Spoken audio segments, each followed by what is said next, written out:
हाँ, मैंने आप लोगों को लास्ट क्वेश्चन ये वाला दिया था, फिटा पॉइजन डिस्ट्रीब्यूशन, ये वाला क्या आया था, उसका रिजल्ट किया किसी ने? किया बच्चों, किसी ने देख लिया? Yes ma'am. किया था ये क्वेश्चन, किया था नहीं किया था? चलिए, नहीं भी किया, फटाफट मुझे बताइए नल हाइपोथेसिस क्या होगी, जल्दी बताइए। क्या लिखो null hypothesis? Poisson distribution is good for fit. बिल्कुल सही, Poisson distribution is a good fit to the given data.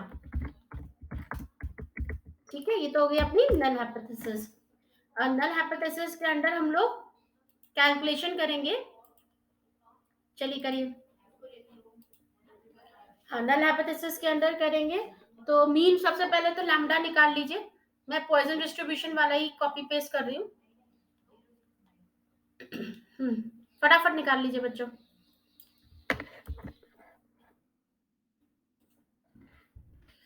Mean कितना हो जाएगा, summation F x upon summation F, तो ये हो जाएगा 0, 65, 44, है ना, 9 एंड 4, 10.61 आ रहा है मीन। 9 प्लस 4, सॉरी प्लस 4, और नीचे आएगा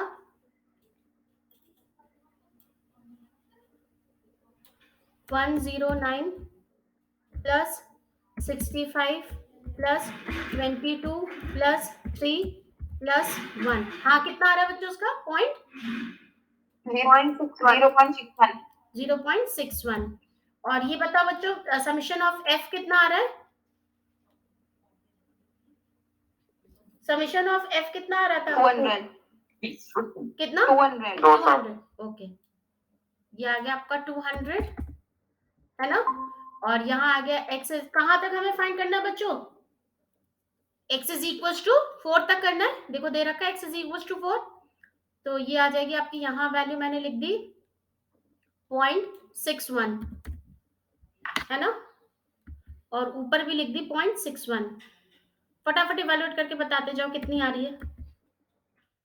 पहली कितनी आ गई वैल्यू? 108.670। 108.670। ठीक है, नेक्स्ट बताओ। इक्वल टू 1 में कॉपी पेस्ट कर लो, आप लोग सॉल्व कर लो जब तक, ठीक है।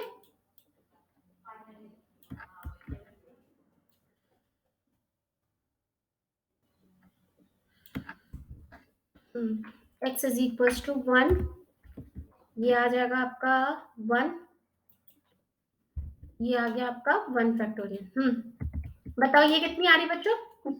मैम 66.287। 66.2887, है ना, यही आ रही ना बच्चों? Yes ma'am. चलिए, x इज इक्वल टू 3 पर बताइए। x इज इक्वल टू 3, यहाँ हो गई पावर 3, यहाँ हो गई पावर 3, सॉरी 3 फैक्टोरियल। बताओ कितनी आ गई? मैम 2 भी तो रह गया। 2 रह गया, okay, sorry sorry sorry. x is equal to 2 पर निकाल लेते हैं। 2, ये हो जाएगा आपका 2, ये आ गया 2 फैक्टोरियल। हाँ बोलो कितना आ गया बच्चों? मैम 20.1090। 20.211। Yes ma'am 218। 218, चलिए ठीक है।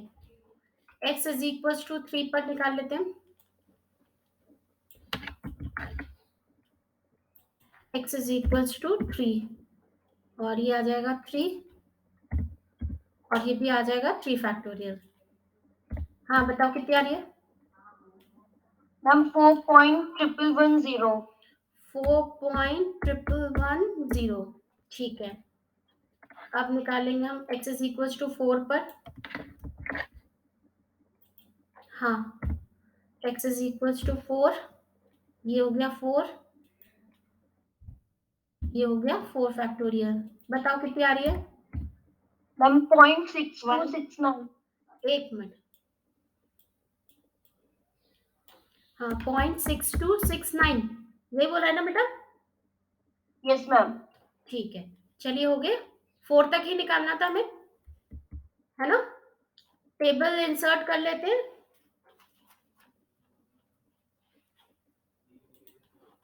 Insert table. हाँ कितने होंगे बच्चों इसमें? 5 हो जाएंगे, है ना? 5 आपके कॉलम हो गए और 3 आपकी रोज हो गई। दीक्षा मैम चलिए सर, ये लिख लीजिए ऑब्जर्व फ्रीक्वेंसी, एक्सपेक्टेड फ्रीक्वेंसी और ये। ठीक है, चलिए ऑब्जर्व हम लोग लिखते हैं, क्या क्या हो जाएंगे? 109 109 बच्चों बोलो, बताओगे? 65 22 65 22 और क्या था? 31 सॉरी 31 और ये हो गया आपका, कितनी आ गई?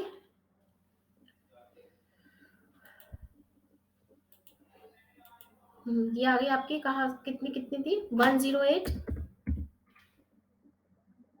नहीं, कितनी थी बच्चों? 108.670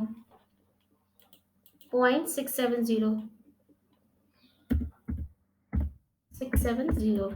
नेक्स्ट आई आपकी 66.2887। Next I 20.218।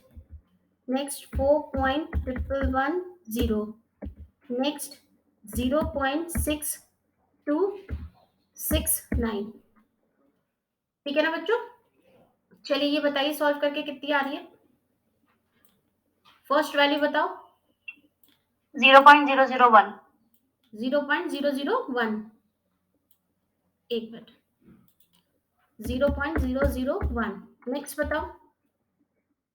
0.0250। 0.02250। 0250। नेक्स्ट बताओ। 0.1570। 0.157। 1570। नेक्स्ट बताओ। 0.3002। 0.3002। नेक्स्ट 0.3002 है ना कि 0.030 है बच्चों? मैम 0.218825 लास्ट 21885 है ना? 8825। यही ना? 25। देखिए सारी एंट्री सही है बच्चों, सही है ना? का स्क्वायर वैल्यू निकाल लेते हैं हम लोग।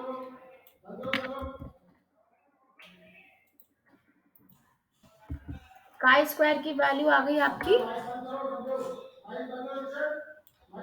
0.001 प्लस 0.0250 प्लस 0.1570 प्लस 0.3002 प्लस 0.218825। बताओ बच्चों कितनी है इसकी वैल्यू? मैम मैम ये 3 वाले की वैल्यू 0.299 आ रही है। 0.299। देख लो हाँ। एक बार और चेक कर लो, सारी वैल्यू 7 चेक और कर लीजिए। 2997।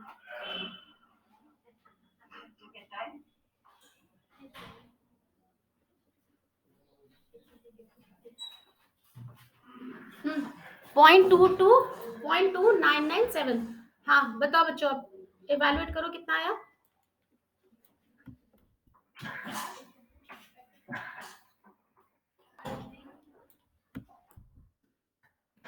कितनी आई वैल्यू? मेरी आवाज सुनाई दे रही है ना बच्चों? Second year? मैम हाँ मैम मेरी 3 की वैल्यू वही आ रही है 0.3002। जरा लड़कों को आप लोग चेक करिए 3 की कितनी आ रही है। मैम मैम एक मिनट मैम 3 वाले की चेक करो बच्चों।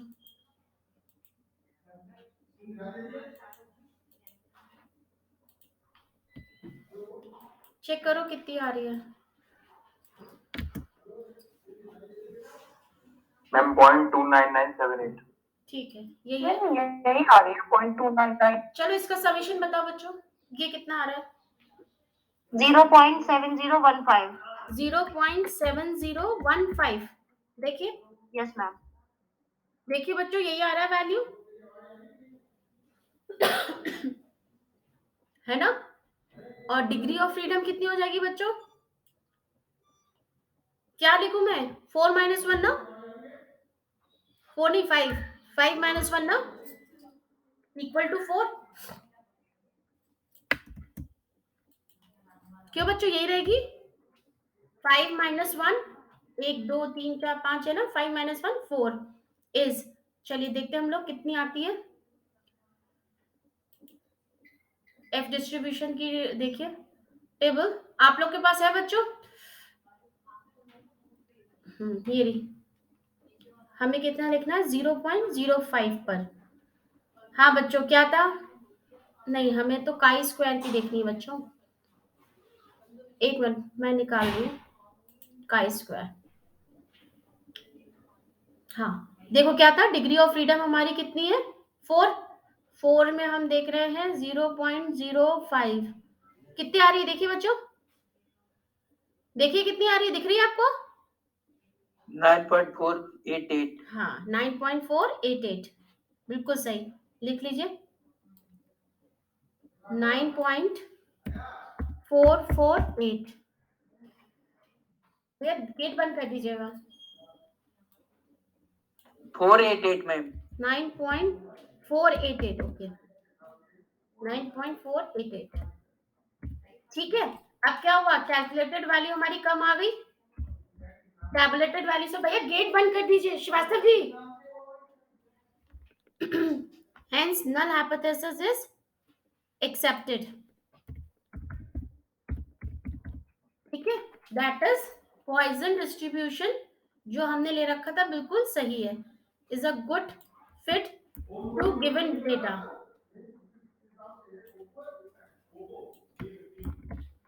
देखिए बच्चों, हो गया? क्लियर हो गया बच्चों? यस। चलिए अब नेक्स्ट टेस्ट लिख लीजिए और इसको टिक करके वेरी इंपॉर्टेंट कर लीजिए।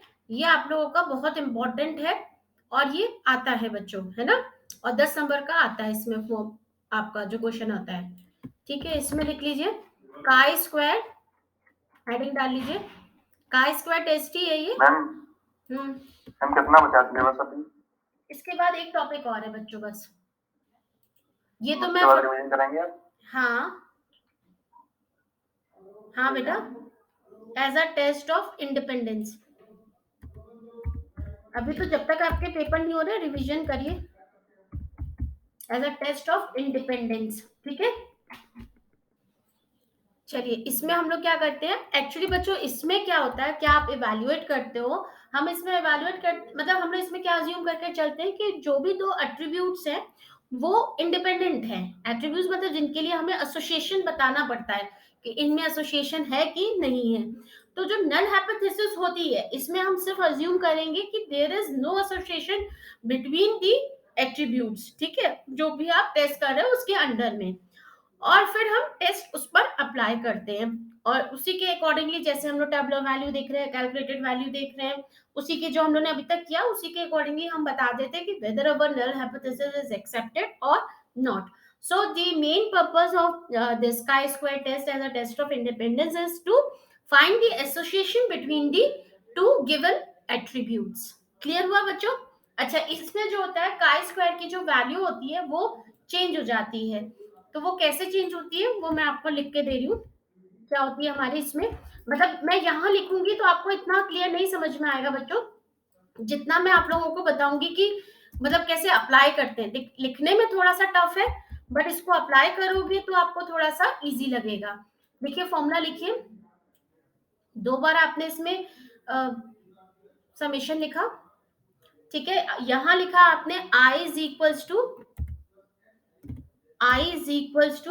1 to R, ये स्मॉल r है। ठीक है, और यहां लिखिए J is equals to 1 to S, ठीक है, 1 to S। एक मिनट बच्चों,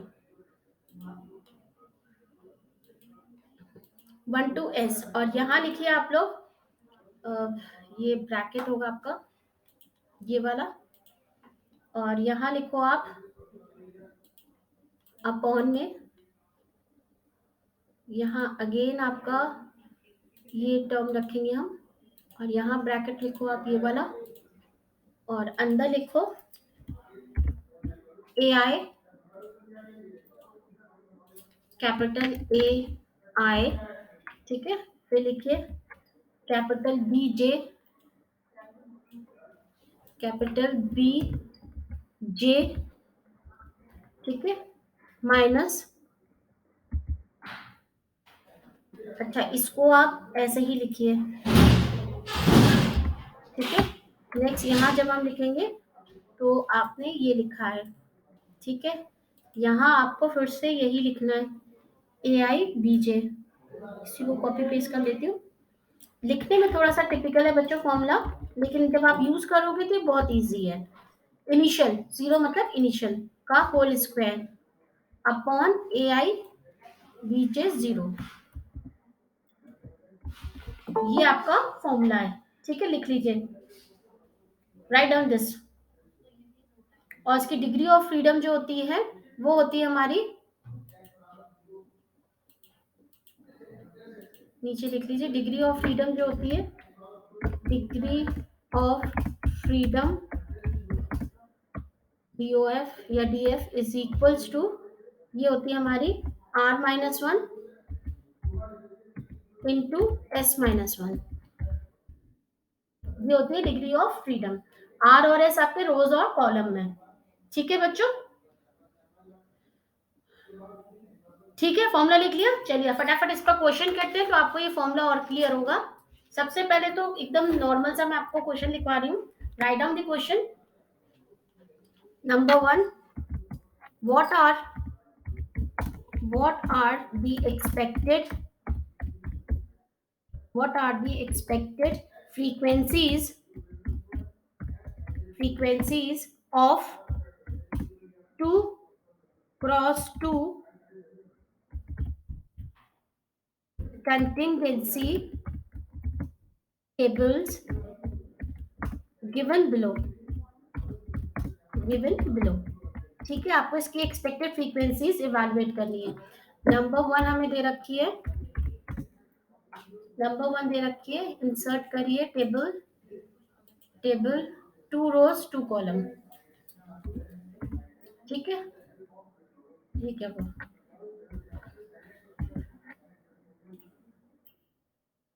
इंसर्ट टेबल 2 रोज 2 कॉलम, ठीक है। 2 रोज और 2 कॉलम में आपका पहला टर्म हो जाएगा, लिखो A, नेक्स्ट लिखो B, नेक्स्ट लिखो C, यहां लिखिए C, क्या प्रॉब्लम है इसको, C, और यहां लिखिए D,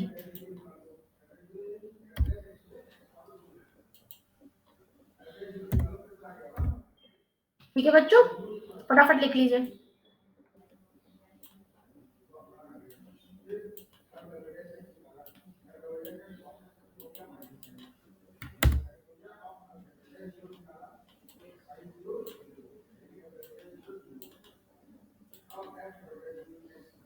लिख लिया बच्चों टेबल। अब नेक्स्ट टेबल लिख लीजिए, ये तो फर्स्ट है, पहले मैं इसका मतलब ये पहली टेबल है, दूसरी आपकी हो जाएगी, दूसरी टेबल में फिर से आप कर लीजिए इंसर्ट 2 by 2 की, 2 by 2 की, और यहाँ लिख लीजिए 2, यहाँ आ जाएगा आपका 10, नेक्स्ट आ जाएगा 6, और यहाँ भी आ जाएगा 6। तो पहले तो हम लोग सिर्फ अल्फाबेटिकली देखते हैं कैसे अप्लाई करते हैं, उसके बाद नेक्स्ट वाला, ठीक है बच्चों। फर्स्ट सेकेंड ईयर सुनाई दे रहा है आप लोग को मेरी आवाज? Yes ma'am. Yes ma'am. बोलते रहा करो, मुझे समझ में नहीं आता ना कि सुनाई दे रहा है। चलिए पहला हम लोग करते हैं फर्स्ट वाला।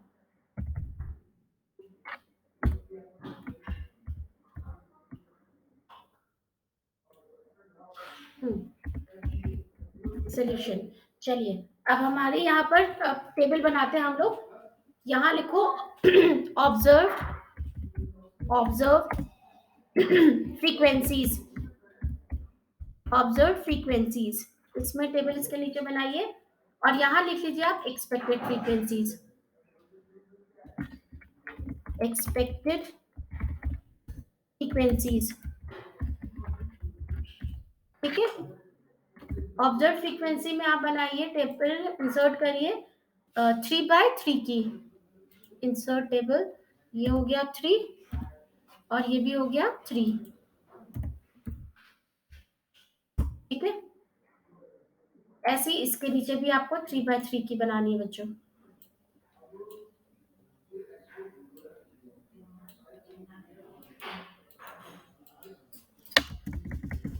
यहाँ भी आप बना दीजिए इंसर्ट।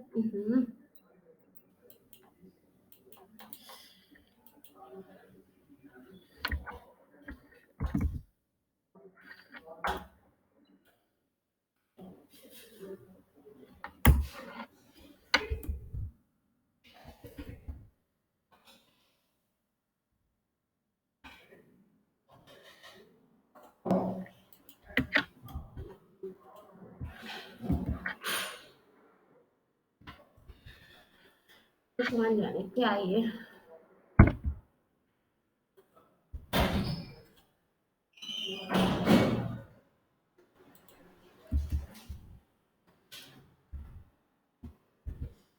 चलिए मैं अलग अलग करके दिखा देती हूँ बच्चों, आमने सामने नहीं लिखा पाएंगे, अलग अलग करके लिखवा देती हूँ।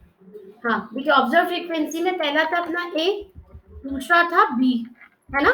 इधर आ जाएगा आपका ए प्लस बी, इस रो का सम। ठीक है, इधर आ गया आपका ए प्लस बी। ठीक है, नेक्स्ट है आपका था सी और यहाँ था आपका डी, है ना। और नेक्स्ट आ जाएगा आपका C plus D, C plus D. समझ में आया बच्चों। और नीचे आ जाएगा आपका ए प्लस सी, नीचे आ गया आपका ए प्लस सी और यहाँ आ जाएगा आपका बी प्लस डी। ठीक है, और यहाँ क्या आ जाएगा A plus B plus C plus D equal to capital N. ठीक है, ये मतलब हमारा ग्रैंड टोटल होता है। ये चीज समझ में आई बच्चों जो मैंने इधर ड्रॉ करी है, आई वाली चीज समझ में, सेकेंड ईयर आई समझ में बच्चों, सेकेंड ईयर आवाज आ रही है मेरी? Yes ma'am. ये चीज समझ में आई आप लोगों को जो मैंने यहाँ पे ड्रॉ करी है? हाँ यस मैम। चलिए अब मैं यहाँ टेबल में वैल्यू लिख रही हूँ, आप लोग मुझे बताइएगा कैसी आएगी। ये 2 10 है और यहाँ 6 6 है, बताओ क्या आएगी। यहाँ क्या लिखूं मैं, जल्दी बोलो एक एक। 12, वेरी गुड। नीचे 12, इधर 8, इधर 16 और इधर 24। 24। आप देखना इसका सम और इस रो का सम 24 ही है दोनों का। ठीक है, जब आप देखोगे तो ये 24 ही है बच्चों, सही है। क्लियर हुआ बच्चों कैसे हम टेबल बना रहे हैं? Yes ma'am. ठीक है, ये तो थी हमारी ऑब्जर्व फ्रीक्वेंसी, सॉरी एक्सपेक्टेड नहीं है, ये तो सेकंड के लिए मैंने ऑब्जर्व फ्रीक्वेंसी का लिख दिया था। ये था फर्स्ट ऑब्जर्व फ्रीक्वेंसी, है ना। फर्स्ट था आपका ऑब्जर्व फ्रीक्वेंसी और ये था सेकंड का ऑब्जर्व फ्रीक्वेंसी। ठीक है, अब देखिए एक्सपेक्टेड फ्रीक्वेंसीज कैसे बनती है। यहाँ पर हमने लिखा, नेक्स्ट है हमारा, इससे पहले एक्सपेक्टेड फ्रीक्वेंसीज, पहले वाले का मैं एक्सपेक्टेड फ्रीक्वेंसी बना रही हूँ, आप लोग फिर नेक्स्ट वाले का बनाइएगा। ठीक है, एक्सपेक्टेड फ्रीक्वेंसीज हम लोग बना रहे हैं, फिर से आप दे दीजिए, आप इंसर्ट कर दीजिए 2x2 की टेबल, इंसर्ट 2x2 टेबल। ठीक है, अब देखो पहली वाली में हमारा कैसा आएगा, देखिए मैं इंसर्ट कर रही हूँ इक्वेशन दिस। ठीक है, ऊपर आ जाएगा हमारा a plus B into a plus C upon a plus B plus C plus B. ठीक है, नेक्स्ट आ जाएगा हमारा सेकेंड वाले का आ जाएगा आपका b प्लस डी, ये आ जाएगा b प्लस डी, और यहाँ आ जाएगा आपका a प्लस बी अपॉन, ये तो आपका सेम रहा। ठीक है, नेक्स्ट आ जाएगा आपका, ये आ जाएगा आपका a प्लस सी तो रहेगा ही, और यहाँ आ जाएगा c प्लस डी।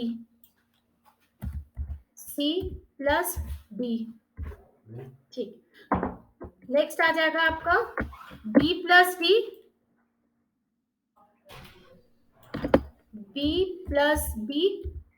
और ये हो जाएगा c प्लस डी, नीचे सेम रहेगा c प्लस डी, ये आ जाएगा। कैसे आया देखिए, जब हम फर्स्ट की वैल्यू के लिए निकाल रहे हैं, यानी इसके लिए निकाल रहे हैं a के लिए, तो इसके कॉलम का सम इनटू रो का सम, देखिए a plus B a plus C upon ये पूरा समेशन।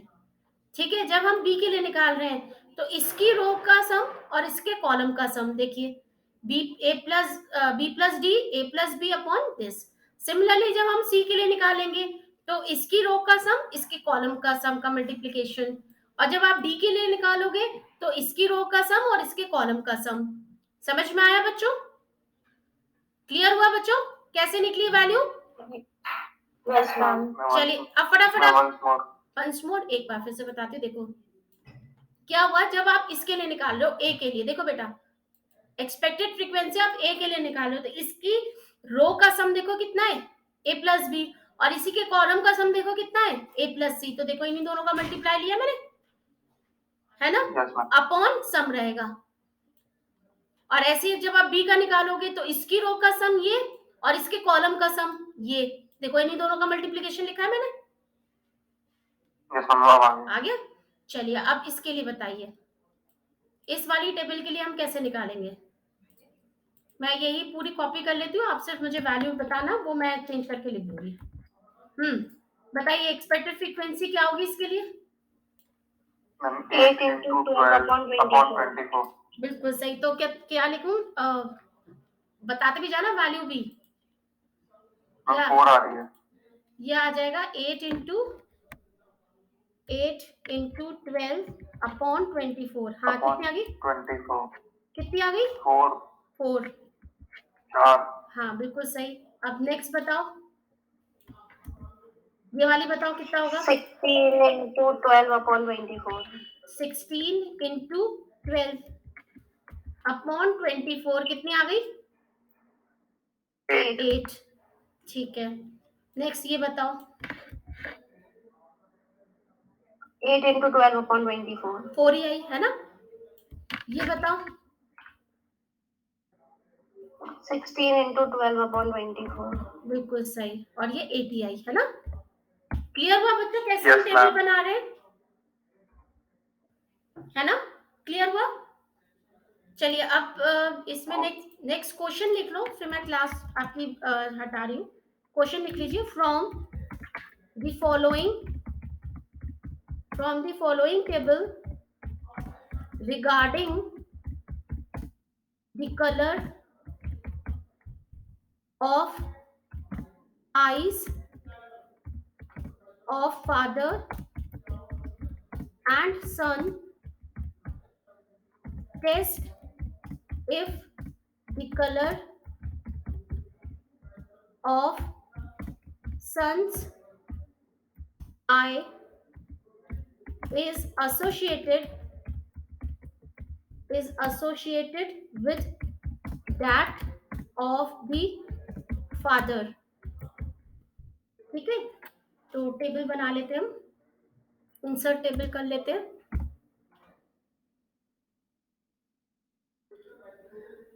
टेबल आप कर लीजिए 1 2 3 4 5 6 7 8 9, ये कर लो आप 4 और ये भी आप 4, ठीक है। यहाँ लिख लो आप लाइट, यहाँ लिख लो आप नॉट लाइट, ठीक है। यहाँ लिख लो 471, यहाँ लिख लो आप 51, यहाँ लिख लो 148, यहाँ लिख लो 230 और यहाँ लिख लो आप लाइट, यहाँ लिख लो नॉट लाइट। तुम्हें मतलब इन सब से मतलब नहीं होना चाहिए। अच्छा, एसोसिएटेड है, 2 ही है, तो आप अपने आप समझ जाओ कि आपको कैसा करना है बच्चों, टेस्ट ऑफ इंडिपेंडेंस लगाना है ना। यहाँ लिख लो आई कलर ऑफ सन और यहाँ लिख लीजिए आप आई कलर ऑफ फादर, यहाँ लिख लीजिए आप आई कलर ऑफ फादर, ठीक है। चलिए बच्चों फटाफट करिए, मतलब ये आप लोग क्या करेंगे, मैंने ये लिख दिया है, आप लोगों को क्या करना है बच्चों कि इसमें जैसे ये जो टेबल है, ये वाली टेबल, सिर्फ ये वाली टेबल कंसिडर करके, जैसे हमने इसको सॉल्व किया था, इस वाली टेबल को सॉल्व किया था, वैसे ही सॉल्व करके एक्सपेक्टेड फ्रीक्वेंसी की टेबल आप लोग बना के रखिएगा। नेक्स्ट क्लास में हम लोग यहाँ से कंटिन्यू करेंगे, ठीक है बच्चों।